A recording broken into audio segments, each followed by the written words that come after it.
Ibu Kusmiarni SPD SD.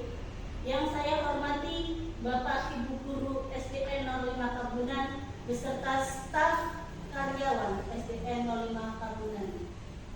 Puji syukur kehadiran Allah Subhanahu wa Ta'ala yang telah melimpahkan rahmat-Nya kepada kita semua sehingga pada hari ini, Rabu, tanggal 29 Mei tahun 2024, kita dapat berkumpul saling bersilaturahmi dalam acara diseminasi budaya positif di sekolah SDN 05 Kabunan dalam keadaan sehat tanpa kurang suatu apapun. Salawat dan salam senantiasa kita panjatkan kepada junjungan kita Nabi besar Nabi Agung Muhammad SAW. Semoga kita semua mendapat syafaatnya. Amin, amin, ya Rabbal Alamin. Dengan mengucapkan basmalah, acara kita mulai. Bismillahirrahmanirrahim. Acara berikutnya adalah sambutan. Sambutan yang pertama akan disampaikan oleh Ibu Kepala SDN 05 Kabunan. Kepada yang terhormat Ibu Kusmiarni SPD SD kami persilakan. Assalamualaikum warahmatullahi wabarakatuh. Waalaikumsalam warahmatullahi wabarakatuh. Alhamdulillah wa syukurillah wa la hawla wa la quwwata illa billah. Robi sodri wa iqliti sodri wa isri amri wa al-qudratah min lisani yaqulu. Yang saya hormati Bapak Ibu guru dan staf SDN 05 Kabunan. Marilah kita bersama-sama menjaga bersyukur kepada Allah Subhanahu wa Ta'ala bahwa hari ini kita dapat berkumpul dalam acara diseminasi budaya disiplin positif yang disampaikan nanti oleh Ibu Siti Rohaya. Salam salawat senantiasa kita panjatkan pada junjungan kita Nabi Agung Nabi Muhammad Sallallahu Alaihi Wasallam. Semoga kita semua mendapatkan syafaat di hari akhir nanti. Bapak Ibu yang saya hormati, diseminasi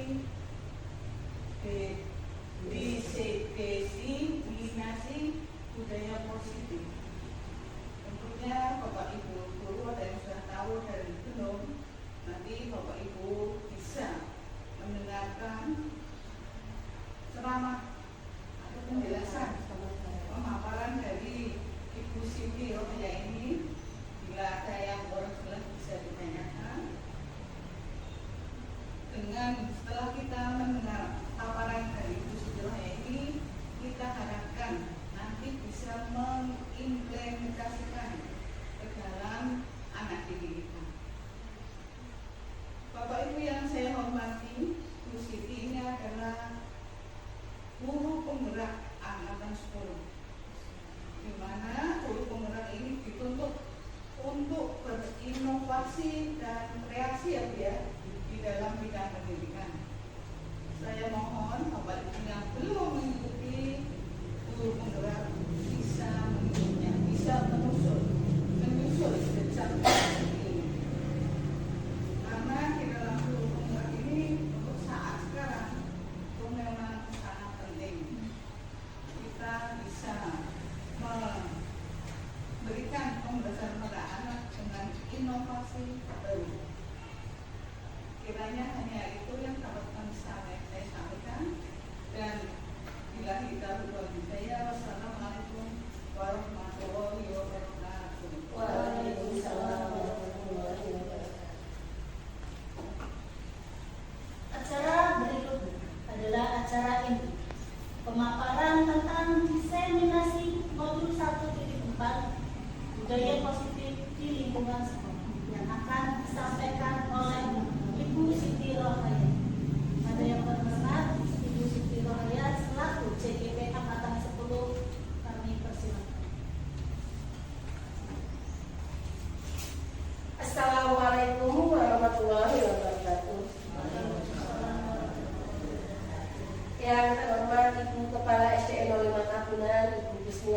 SD yang kami hormati, Bapak Ibu Guru SDN 05 dan staf yang kami hormati pula.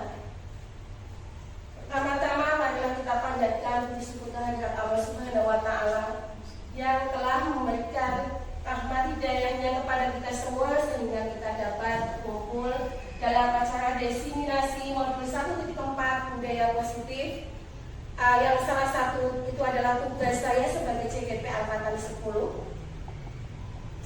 yang mudah-mudahan nanti setelah kita mengikuti diseminasi modul budaya positif ini dapat menambah wawasan kita semua sehingga kita dapat mengimplementasikan di dalam lingkungan sekolah kita sehingga mewujudkan visi SDN 05 Kabupaten. Bapak Ibu, sebelum kita melanjutkan pada pemaparan tentang diseminasi positif, alangkah baiknya kita melepaskan otot-otot kita supaya aktivitas yang kita lakukan sejak tadi pagi sampai siang ini bisa kembali lemas, kembali semangat lagi. Silakan untuk ibu-ibunya, silakan maju ke depan, kita melakukan SPP. Ayo, silakan ibu kepala sekolah. Enggak, ibu-ibu, silakan maju. Bu, di sini bu di depan meja, di bagian depan. Sini maju, maju bu. Bu Budi, ya di hadap ke sini. Bu Eka, Bu Win, silakan. Bu Tanti juga. Sini. Ya, Mbak Win, Bu Eka maju. Ya. Nggak usah ibu. Ibu aku sini Bu Eka. Bu Eka bisa sebelah kita senang sama-sama ya supaya kita menjadi lebih semangat lagi untuk aktivitas selanjutnya. Ini tentang senam tangan. Ya Bu, kita mulai.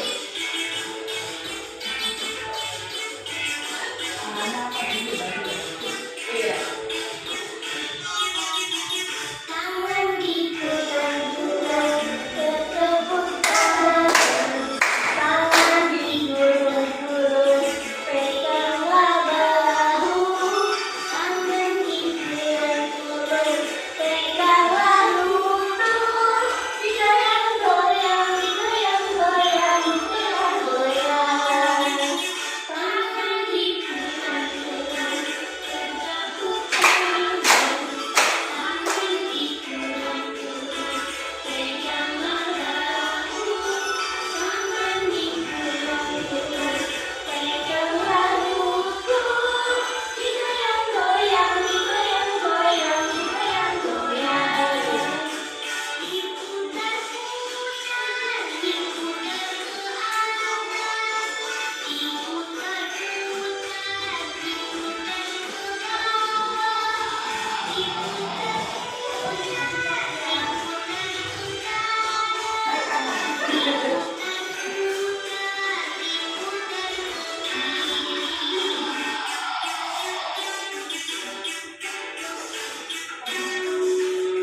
wabarakatuh.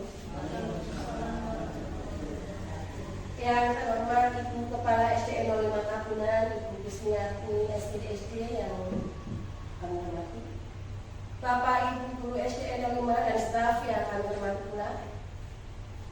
Pertama-tama marilah kita panjatkan puji syukur kehadirat Allah Subhanahu wa Ta'ala yang telah memberikan rahmat hidayahnya kepada kita semua sehingga kita dapat berkumpul dalam acara diseminasi modul 1.4 budaya positif, yang salah satu itu adalah tugas saya sebagai CGP Angkatan 10, yang mudah-mudahan nanti setelah kita mengikuti diseminasi modul budaya positif ini dapat menambah wawasan kita semua sehingga kita dapat mengimplementasikan di dalam lingkungan sekolah kita sehingga mewujudkan visi SDN 05 Kabunan. Sebelum kita mulai, saya punya beberapa pertanyaan di mana Bapak Ibu nanti bisa menentukan jawabannya, setuju atau tidak setuju dengan apa yang nanti Bapak Ibu baca dalam kegiatan kali ini. Apakah Bapak Ibu setuju apabila 1. Pemberian hukuman dapat mendisiplinkan siswa? Jawab yang setuju. Tidak setuju? Setuju atau tidak setuju?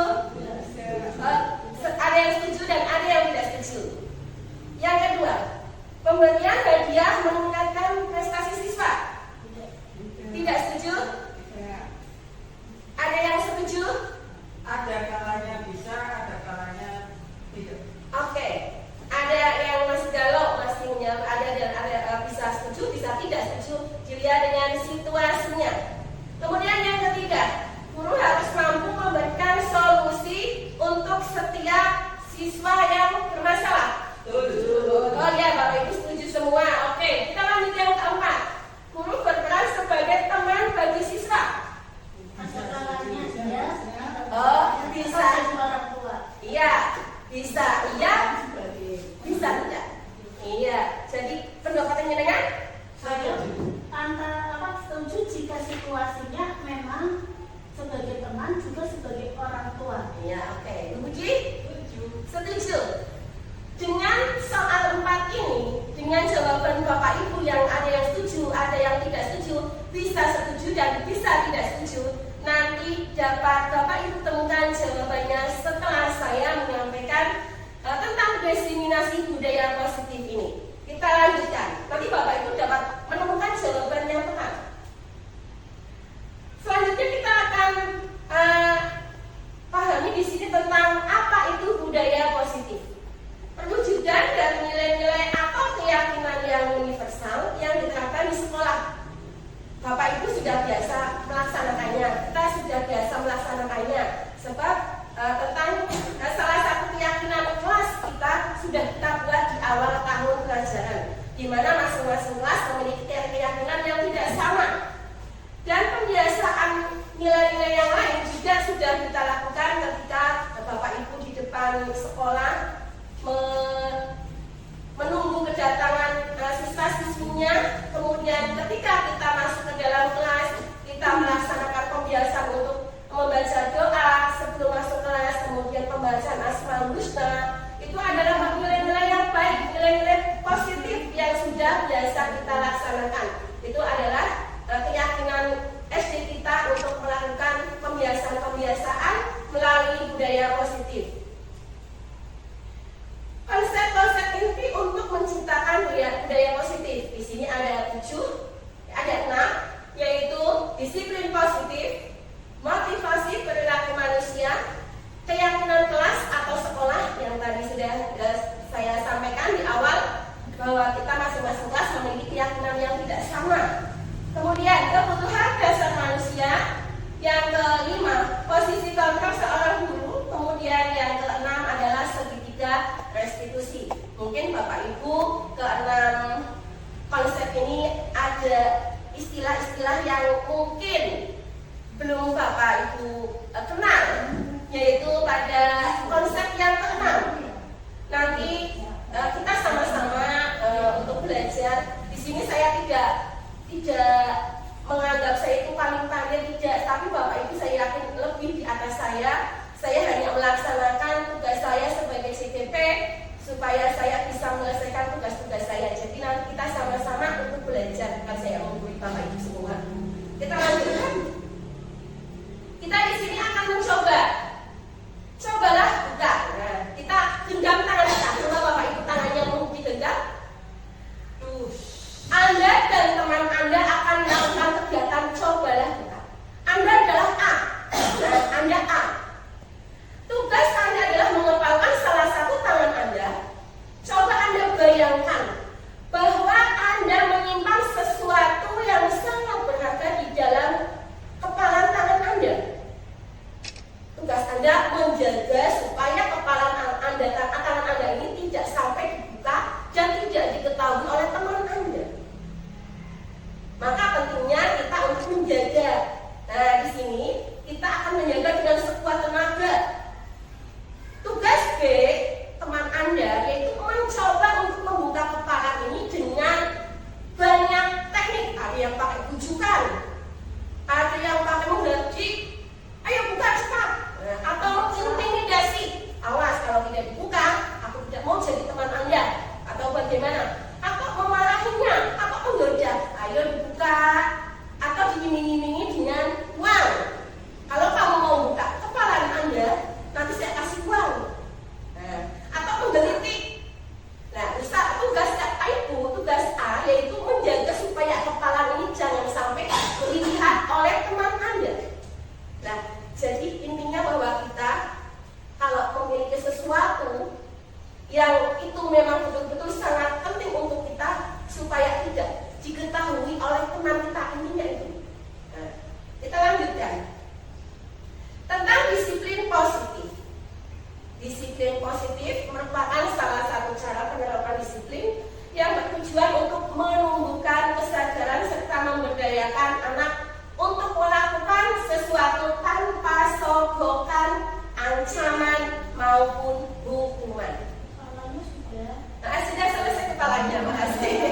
Nanti kita akan tahu maksud kepala tangan itu apa tujuannya. Jadi di sini kita akan melakukan pembiasaan yang baik bahwa kita tidak boleh melakukan sogokan, ancaman maupun hukuman kepada anak didik kita. Sesuai dengan filosofi pemikiran kita hadir di Hajar Dewanpuro, yaitu bahwa menurut beliau tujuan pendidikan adalah menuntun segala kekuatan kodrat yang ada pada anak agar mereka dapat mencapai keselamatan dan kebahagiaan yang setinggi-tingginya baik sebagai manusia maupun sebagai anggota masyarakat. Jadi tugas kita sebagai pendidik yaitu menuntun anak, bukan menuntun anak supaya anak-anak kita itu nantinya bisa berkembang sesuai dengan kodratnya. Di sini kodratnya ada dua, yaitu kodrat alam dan kodrat zaman. Kodrat alam adalah yang dimiliki anak sejak anak itu masih bayi, kemudian kodrat zaman yaitu tentang keadaan zaman, mengikuti keadaan zaman, perkembangan zaman. Sehingga tugas kita sebagai pendidik menuntun supaya anak itu berkembang sesuai dengan bakatnya masing-masing, tidak boleh menuntut. Jadi di sini tidak ada istilah anak bodoh, anak pandai. Masing-masing anak itu memiliki keunikan masing-masing.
dengan baik dan menghasilkan yang baik pula. Itu tujuan kita sesuai dengan menurut KHD. Jadi nanti kita tugasnya yaitu menuntun anak supaya tumbuh sesuai dengan kodratnya. Pemikiran KHD di sini dibagi beberapa hal, yaitu salah satu yaitu teknologi pendidikan, kemudian menuntun kodrat anak, budi pekerti, anak bukan tabula rasa, kodrat alam dan zaman, pendidikan menghamba pada anak, pendidikan berpusat pada anak, dan merdeka belajar. Kita akan bahas satu-satu ya. Di sini teknologi pendidikan ini sudah biasa kita dengar ya Bapak Ibu juga sudah paham semua lah tentang ini, yaitu ingat sesungguhnya maknanya di sini adalah menjadi seorang pemimpin harus mampu memberikan suri teladan, menjadi contoh yang baik untuk anak buahnya, untuk menjadi contoh yang ada di bawahnya. Kemudian yang kedua, Kimagyo Mangunkarso. Maksudnya di sini adalah kepada anggotanya untuk terus maju memperjuangkan tujuan bersama. Ketika memimpin berada di tengah-tengah anggotanya, maka pemimpin itu harus mampu memberikan motivasi. Nah, jadi pemimpin itu memotivasi anak buahnya supaya lebih meningkat lagi tentang kedisiplinan, kemudian untuk memajukan sekolahnya. Jadi kita sama-sama saling berkolaborasi. Yang ketiga yaitu Tutur Handayani, di mana maksudnya di sini adalah di belakang memberikan dorongan atau dukungan. Jadi sebetulnya kita dalam suatu sekolah itu sebaiknya itu melakukan kolaborasi untuk memajukan sekolah kita, mewujudkan visi dan misi SD 5 Kabunan yang kita cintai ini. Budaya selanjutnya yaitu tentang budaya positif. Budaya positif di sini ada 7 hal. Satu yaitu tentang perubahan paradigma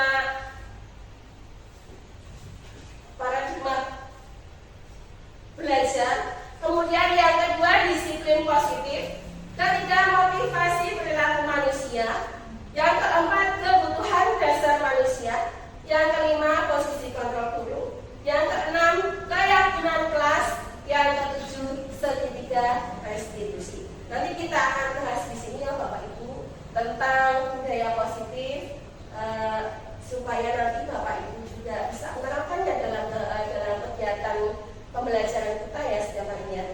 Yang kesatu yaitu tentang perubahan paradigma belajar. Ini sesuai dengan paparan Dr. William Blaser, yaitu tentang ilusi guru mengontrol murid. Kemudian ilusi bahwa semua penguatan positif, efektif dan bermanfaat. Ilusi bahwa kritik dan membuat orang merasa bersalah dapat menguatkan karakter. Dan yang selanjutnya, ilusi bahwa orang dewasa memiliki hak untuk memaksa. Nanti kita akan pahami satu-satu Bapak Ibu. Kemudian sesuai dengan teori yang tadi sudah disampaikan, Bapak Ibu dapat melihat bahwa kebutuhan masing-masing kita itu tidak sama. Yaitu realitas kita itu berbeda. Kebutuhan kita itu tidak sama nih Bapak Ibu. Setiap orang memiliki gambaran yang berbeda.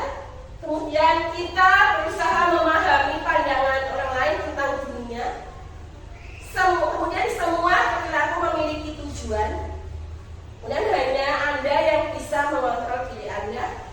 Anda tidak bisa mengontrol orang lain. Kemudian adanya kolaborasi dan konsensus menciptakan pilihan-pilihan baru. Kemudian model berpikir menang-menang. Kemudian yang kedua adalah disiplin positif.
lingkungan yang positif, aman, nyaman, agar murid-murid mampu berpikir, bertindak, dan mencipta dengan merdeka, mandiri, dan bertanggung jawab. Salah satu strategi yang perlu ditinjau ulang adalah bentuk disiplin yang dijalankan selama ini di sekolah-sekolah kita. Dalam bentuk disiplin ya Bapak Ibu, jadi kita membuat suasana sekolah ini menjadi nyaman, aman untuk anak-anak, sehingga anak-anak itu mampu memunculkan keunikan, mengembangkan kemampuannya sesuai dengan kodrat yang dimiliki oleh siswa. Kemudian yang ketiga adalah motivasi perilaku manusia. Janet Besar dalam bukunya menyatakan ada 3 alasan motivasi perilaku manusia. Yang satu yaitu untuk menghindari ketidaknyamanan atau hukuman. Ini adalah tingkat paling rendah dari motivasi perilaku manusia. Kemudian yang kedua, untuk mendapatkan imbalan atau penghargaan dari orang lain. Yang ketiga, untuk menjadi orang yang mereka inginkan dan menghargai diri sendiri dengan nilai-nilai yang mereka percaya. Ini adalah disebut dengan motivasi intrinsik. Kebutuhan yang selanjutnya yaitu kebutuhan dasar manusia. Ini ada kasus Bapak Ibu. Ini ada kasus Bu Ambar, guru wali kelas 2 di SD Pelita Hati, itu sedang bingung menghadapi ulah salah satu muridnya yaitu Joni. Sudah beberapa kali anak di kelas 2A ini mengeluh bahwa Joni itu sering meminta bekal makan siang teman-temannya dengan memaksa. Jika Anda posisinya sebagai Bu Anda, apa yang akan Anda lakukan? Apa yang akan Bapak Ibu lakukan? Ayo silakan. Doni, menurut Doni dan memberi nasihat kalau misalkan Doni itu jangan selalu meminta, apalagi memaksa teman-temannya. Jadi kamu juga bisa bawa bekal sendiri dari rumah. Nanti saling berbagi sama teman-temannya. Ibaratnya kayak tuker-tukeran. Mungkin ada yang mau nambahin? Enggak. Bu Indah atau Ibu Kepala Sekolah? Monggo. Bu Budi, Pak Yujo, monggo. Bu Eka, oh enggak apa-apa Bu, jangan takut. Kita sama-sama saling supaya kita paham bahwa selama ini yang sudah kita lakukan itu sudah tepat atau belum. Kemudian kalau kita bisa menebak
Nah, di sini yang kelima yaitu tentang posisi kontrol guru, yaitu ada 5 ya. Ini sesuai dengan buku yang ditulis oleh Diana Kosen, bahwa yang ke-1 adalah penghukum.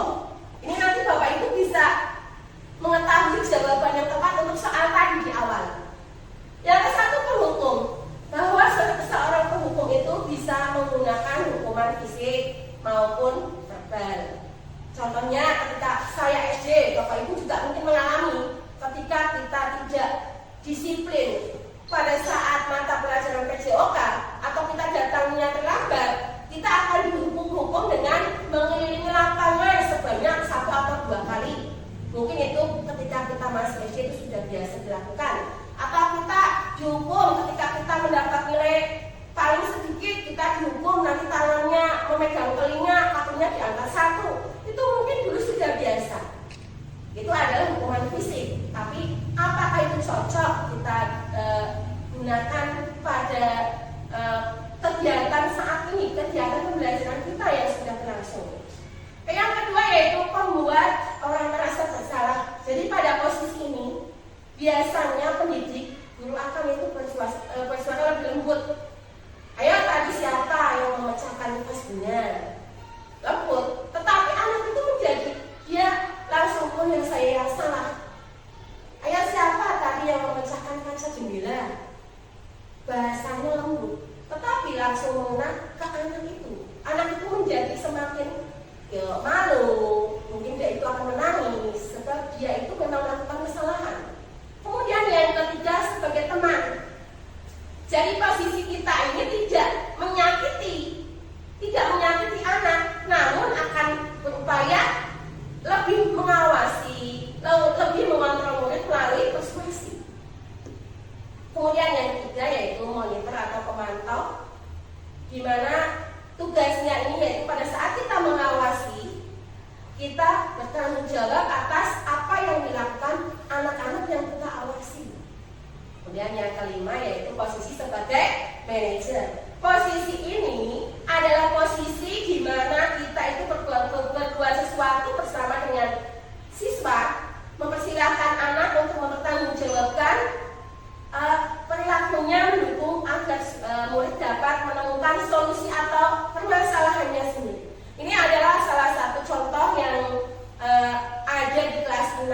Ada kasus di mana ada 2 anak yang sedang ulangan matematika. Salah satunya selalu mencontek.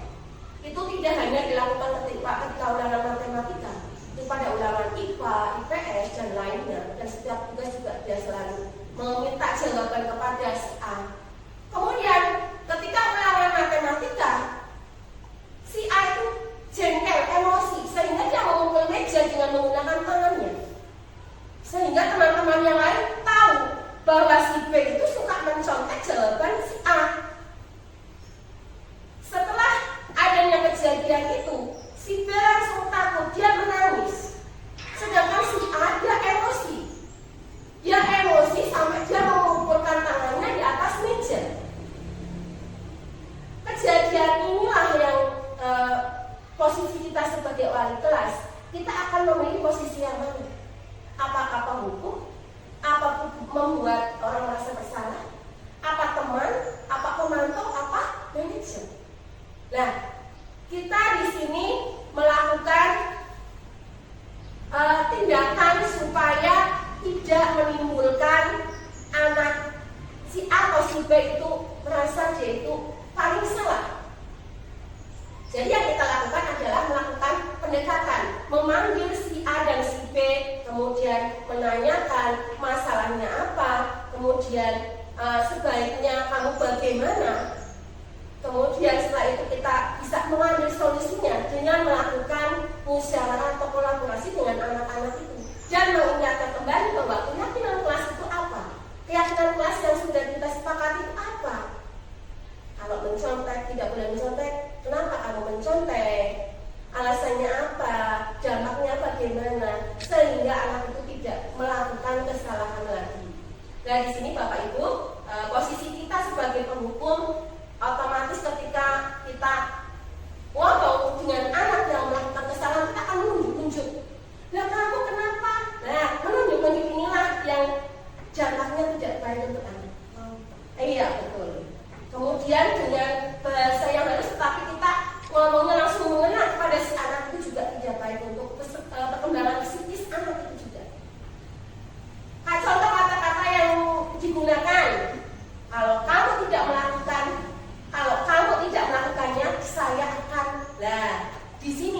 kalimatnya yang digunakan ini yang nantinya bisa berpesan kepada anak. Kalau kamu tidak melakukannya, saya akan. Dan di sini pasti ada hukuman yang disiapkan. Sebetulnya itu tidak baik untuk anak-anak kita ya. Kemudian yang kedua yaitu apabila posisi kita sebagai pembuat orang merasa bersalah. Di sini kita akan ngomong berserangan dan menunjukkan kekecewaan mendalam. Ibu kecewa dengan kamu, nak. Kenapa kamu sampai melakukan hal itu? Itu tidak boleh. Atau kemudian anak itu kamu tidak boleh melakukan hal itu. Besok lagi jangan kayak begitu. Dengan kalimat contoh kalimat ini bisa mengganggu kejiwaan anak juga. Nah, kemudian posisi yang ketiga yaitu kita sebagai teman. Sebagai teman ini akan membuatkan alasan-alasan untuk murid-muridnya. Nah, ini kita kalimat yang kita gunakan yaitu lakukan untuk Bapak Ibu. Saya sudah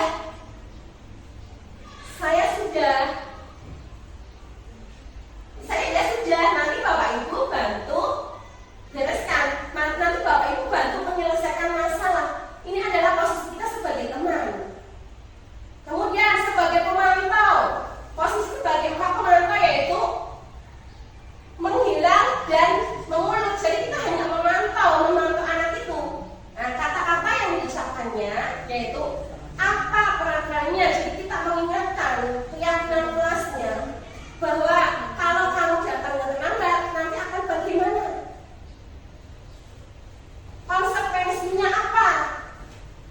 Kemudian contoh kalimat yang lain, apa yang telah kamu lakukan. Ya, ini adalah contoh kalimat yang lain. Ada juga apa yang terjadi sekarang. Jadi dia itu selalu memantau dan tidak ada solusi penyelesaian masalahnya.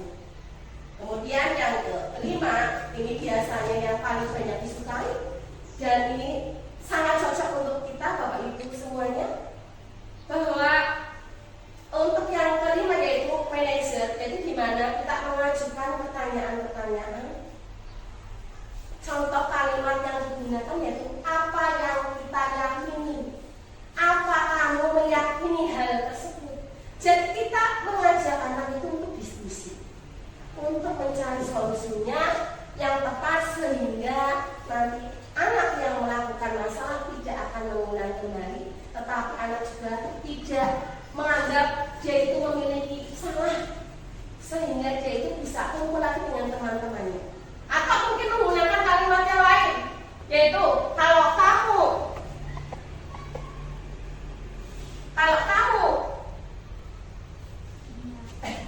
meyakininya, apakah kamu akan memperbaiki kesalahan kamu?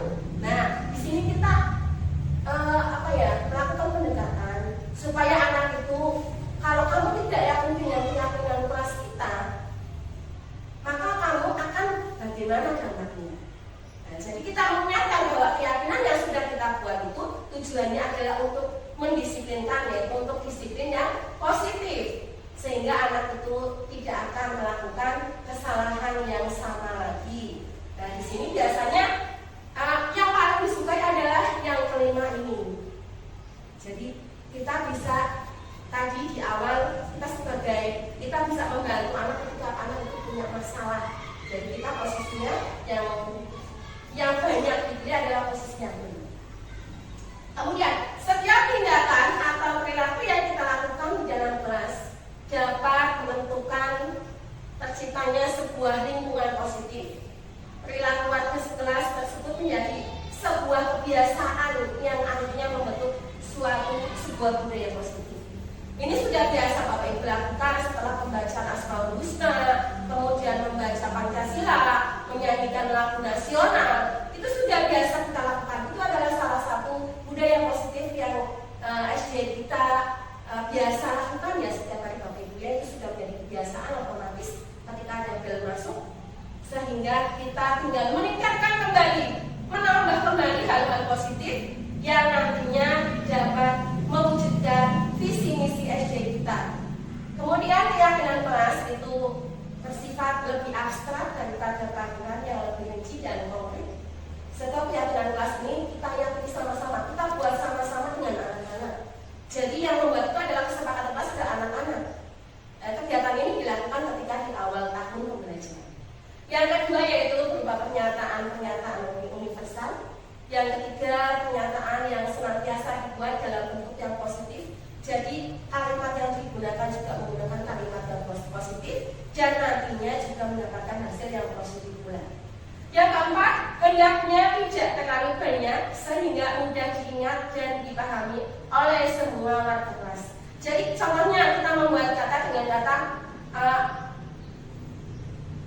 tidak boleh melanggar. Nah, itu hanya kata-katanya singkat, tidak usah kalimat menggunakan kalimat yang panjang, hanya 2 atau 3 suku kata saja. Kemudian tidak boleh mencontek atau jaga kebersihan. Nah, itu adalah contoh keyakinan kelas. Jadi nanti kita di awal tahun kita membuat keyakinan kelas tadi ya, sebab ini sebentar lagi kita akan menghadapi kakak. Setelah kenaikan kelas kita akan masuk ke kelas yang baru sehingga kita bisa mengadakan kesepakatan kelas dengan anak-anak yang nanti kita bimbing. Yang kelima, sebaiknya sesuatu yang dapat diterapkan di lingkungan tersebut. Nah, jadi supaya menjadi kebiasaan tadi, pembiasaan.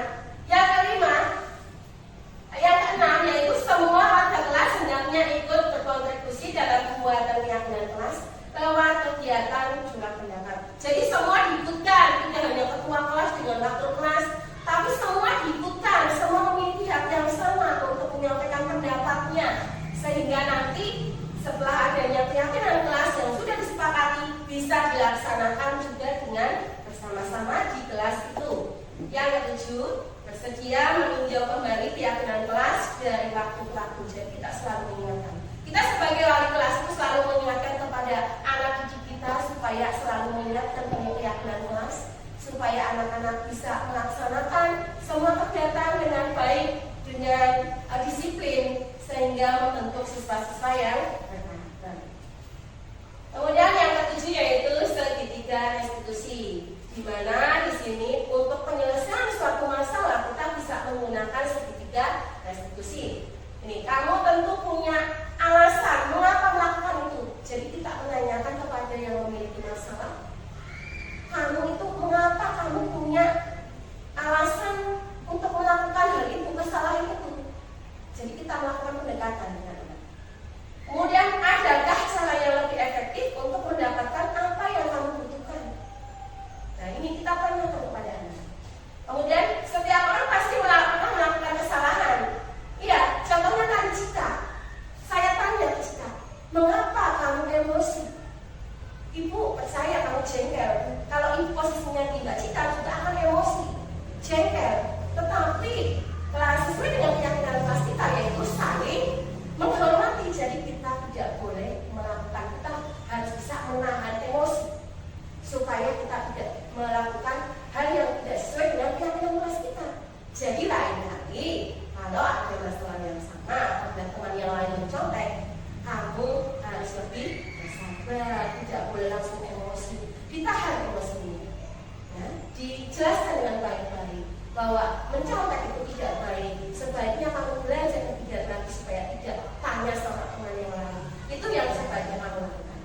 Dan kamu bukan satu-satunya yang melakukan ini. Jadi jangan langsung kamu yang suka kayak gini di kelas, tidak boleh. Tetapi kita itu ngomong bahwa tidak hanya kamu yang melakukan hal ini.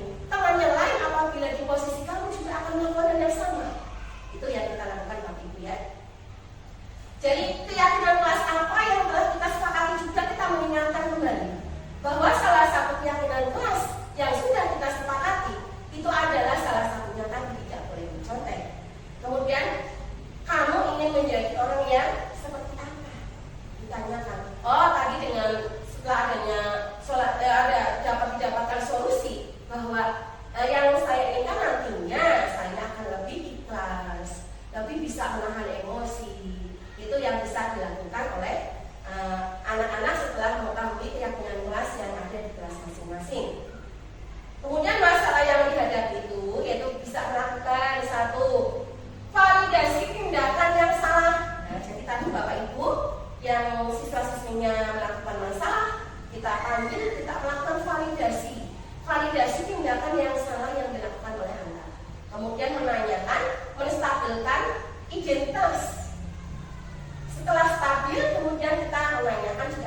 lebih baik dalam hidupnya, memiliki tujuan, disiplin positif, dan memulihkan dirinya untuk berbuat lebih baik lagi setelah melakukan kesalahan dalam dirinya karena melakukan pelanggaran dari apa yang sudah disepakati dalam kesepakatan kelas atau keyakinan kelas. Oke Bapak Ibu ya, mudah-mudahan sudah ada bayangan sehingga kita nanti bisa lebih baik lagi untuk meningkatkan ini. Nanti apabila mungkin penjelasannya tidak jelas, nanti Bapak Ibu bisa nanti lihat di Google atau bisa lihat di modul yang ada di laptop saya ini nanti. Nah, mungkin itu hanya itu yang bisa saya sampaikan Bapak Ibu. Mungkin Bapak Ibu di sini sudah ada sedikit pandangan, ada sedikit wawasan atau bahkan lebih. Nanti bisa kita implementasikan dalam lingkungan sekolah kita demi kemajuan SD kita juga. Dan apabila ada kata-kata yang tidak sesuai atau tidak pas, itu memang kesalahan saya, dan apabila ada sesuatu yang baik itu datangnya dari Allah semata. Mudah-mudahan bermanfaat untuk kita semua. Mohon maaf yang seikhlas-ikhlasnya. Wabillahi taufiq wal hidayah. Wassalamualaikum warahmatullahi wabarakatuh.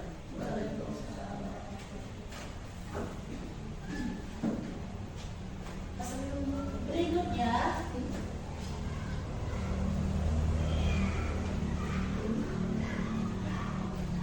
adalah lain-lain ya. Pada Bapak Ibu guru, monggo jika ada pertanyaan.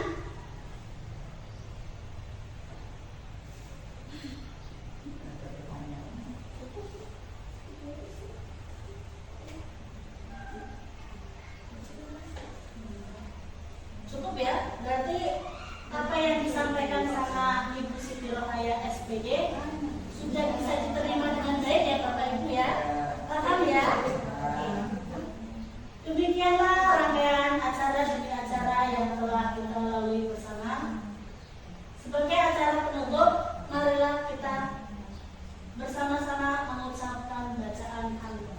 Alhamdulillahirobbilalamin. Terima kasih.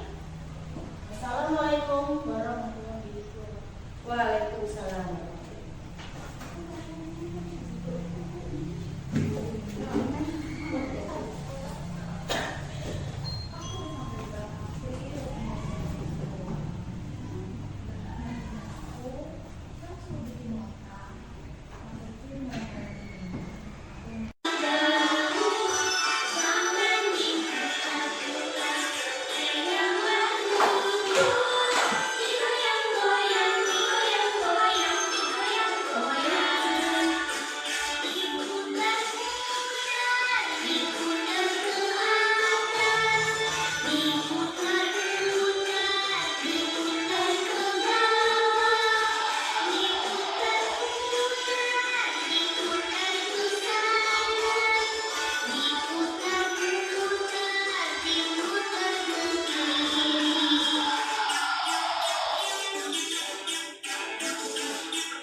Bagaimana kita sudah memasang otot-otot kita?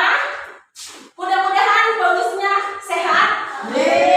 Ya, plus langsing, nanti bisa dicoba di kelas masing-masing untuk melakukan senam ini supaya anak-anak kita juga membiasakan untuk hidup sehat.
Mau ditambah lagi atau tidak SPP-nya?